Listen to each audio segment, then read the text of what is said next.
Hello friends, welcome to our channel Swaroop progressive tutorials. मैं विनोद स्वरूप, आपका language coach.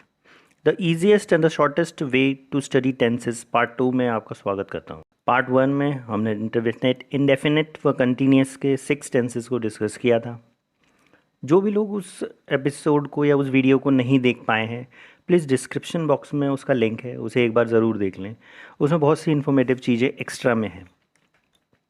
इस video में हम परफेक्ट व परफेक्ट कंटिन्यूअस के 6 टेंसेस को डिस्कस करेंगे। So let's start.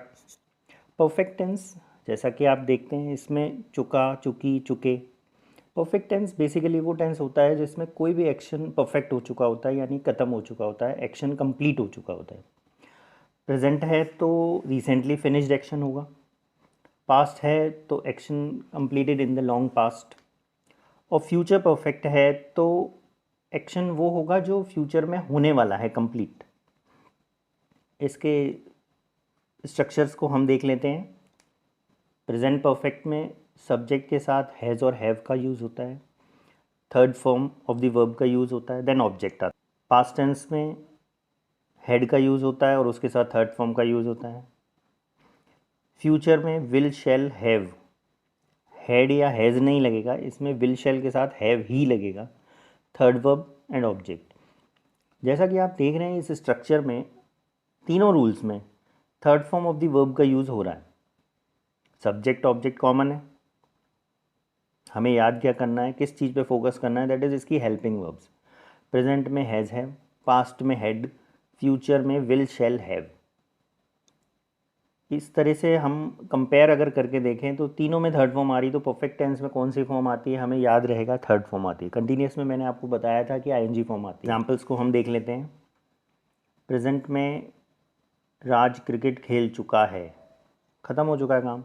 Raj has played cricket. अगर ये सब्जेक्ट प्लूरल होता, राज की जगह कोई प्लूरल वर्ड होता, तो हैव का यूज़ करते हैं हम। राज क्रिकेट खेल चुका था, Raj had played cricket. Raj cricket खेल चुका होगा, हम एक अंदाज़ा लगा रहे हैं। Raj will have played cricket. इसके बाद परफेक्ट कंटिन्यूस, जैसा कि इसके नाम से ही पता चल रहा है, परफेक्ट भी है और कंटिन्यूस भी है। मतलब एक्शन बहुत पहले शुरू हो चुका है बट अभी ख़त्म नहीं हुआ है, वो अभी भी चल रहा है। शुरू पहले हो चुका है, इसलिए इसमें टाइम दिया होता है। जो टाइम इसमें दिया है, रहा, रही, रहे के साथ टाइम। कंटिन्यूस है तो रहा, रही, रहे आएगा ही आएगा। उसके साथ दिया है इसमें टाइम। टाइम जो भी है वो स्टार्टिंग पॉइंट है, ये आप ध्यान रखें। एंडिंग पॉइंट नहीं है, ये स्टार्टिंग पॉइंट है। टाइम मतलब काम कब से शुरू हो रहा है। इसमें भी आप देख सकते हैं हैज़ हैव के साथ been, first verb plus ING, continuous tense है, आईएनजी फॉर्म आएगी। सिंस ऑफ फॉर के साथ टाइम का यूज़ होगा। सिंस ऑफ फॉर का यूज़ कैसे होगा वो मैं आपको अभी बताऊंगा। पास्ट में had been, first verb ING, object since for और टाइम। फ्यूचर परफेक्ट कंटिन्यूस में will shall have been, first verb ING, object since for and time. आप सब देख रहे हैं इसमें बीन तीनों में आ रहा है, आईएनजी फॉर्म तीनों में है। हेल्पिंग वर्ब ही डिफरेंट है और वो वही है जो परफेक्ट टेंस में आती है, has have, had, will shall have. Perfect में भी यही हेल्पिंग वर्ब है, परफेक्ट कंटिन्यूस में भी यही हेल्पिंग वर्ब है। बस परफेक्ट कंटिन्यूस में मेन वर्ब आईएनजी फॉर्म है, कंटिन्यूस में भी आईएनजी फॉर्म आती है। इसमें बीन एक्स्ट्रा है, सब में है बीन, तो हमें लर्न करने में थोड़ी सी आसानी रहती है। इसके एग्जाम्पल्स देख लेते हैं हम। राज 2 बजे से क्रिकेट खेल रहा है। 2 बजे स्टार्टिंग पॉइंट है कि वहाँ से शुरू हुआ था उसका खेलना। Raj has been playing cricket since 2 o'clock। अच्छा, ये सिंस ऑफ फॉर मैं आपको क्लियर कर देता हूँ, एक मिनट। सिंस का जो यूज़ होता है वो पॉइंट ऑफ टाइम के लिए होता है।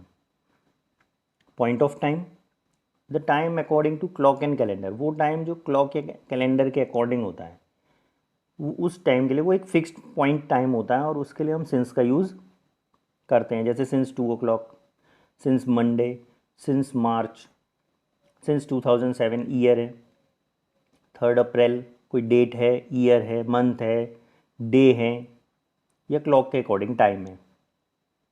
फॉर का यूज़ होता है पीरियड ऑफ टाइम, यानी ड्यूरेशन। कोई पीरियड दिया होगा, यानी उसमें पीरियड का मतलब ये है कि 2 टाइम के बीच का डिफरेंस। एक इतने बजे शुरू हुआ और इतने बजे ख़त्म हुआ, तो बीच का जो डिफरेंस आया है वो 1 घंटे का भी हो सकता है, 2 मिनट का भी हो सकता है, 20 साल का भी हो सकता है। तो जो पीरियड है, दो टाइम के बीच का डिफरेंस है, ड्यूरेशन कहलाती है वो, इसीलिए उसे पीरियड कहा जाता है। जैसे हमारे क्लास में पीरियड होते हैं, वो पीरियड इसीलिए कहे जाते हैं क्योंकि वो ड्यूरेशन होता है, ये इतनी देर का होगा। For 5 days, for 6 hours, for a week. इसको आगे एग्जांपल्स देखते हैं। राज 2 बजे से खेल रहा है। Raj has been playing cricket since 2 o'clock। Raj 2 बजे से क्रिकेट खेल रहा था। Raj had been playing cricket since 2 o'clock। Raj 2 दिन से क्रिकेट खेल रहा होगा।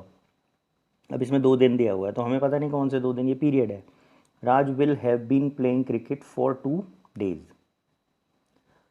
तो इस तरह के ये टेंसेस होते हैं। अगर हम इनको इस चार्ट के अकॉर्डिंग, इंडेफिनिट के 3 टेंसेस, कंटिन्यूस के 3, परफेक्ट के 3 और परफेक्ट कंटिन्यूस के 3, यानी टोटल 12 टेंसेस, एक ही सेंटेंस को लेंगे, उसे 12 तरीक़ों से हम हिंदी या इंग्लिश जैसा भी कंफर्टेबल हो करेंगे, तो ये प्रैक्टिस से हमें ये क्लियर हो जाएगा और टेंस के रूल्स याद हो जाएंगे। टेंस बहुत इंपॉर्टेंट और वाइटल रोल प्ले करते हैं लैंग्वेज स्टडी में, क्योंकि direct indirect, transformation, synthesis, transformation या सिंटेक्स, वटेवर, कोई भी टॉपिक ग्रामर का अगर आप कवर करना चाहते हैं तो ये सारे टॉपिक्स टेंस पे बेस्ड होते हैं। और जब तक आपके टेंस क्लियर नहीं होंगे ये टॉपिक क्लियर नहीं हो सकते, ये समझ में नहीं आएंगे और बहुत दिक्कत होगी। टेंस पर आपकी कमांड जितनी अच्छी होगी ये टॉपिक्स उतने ही अच्छे से समझ में आएंगे। टेंसेस के नेगेटिव व इंट्रोगेटिव के जो रूल्स होते हैं वो हम थर्ड वीडियो में डिस्कस करेंगे। Thank you.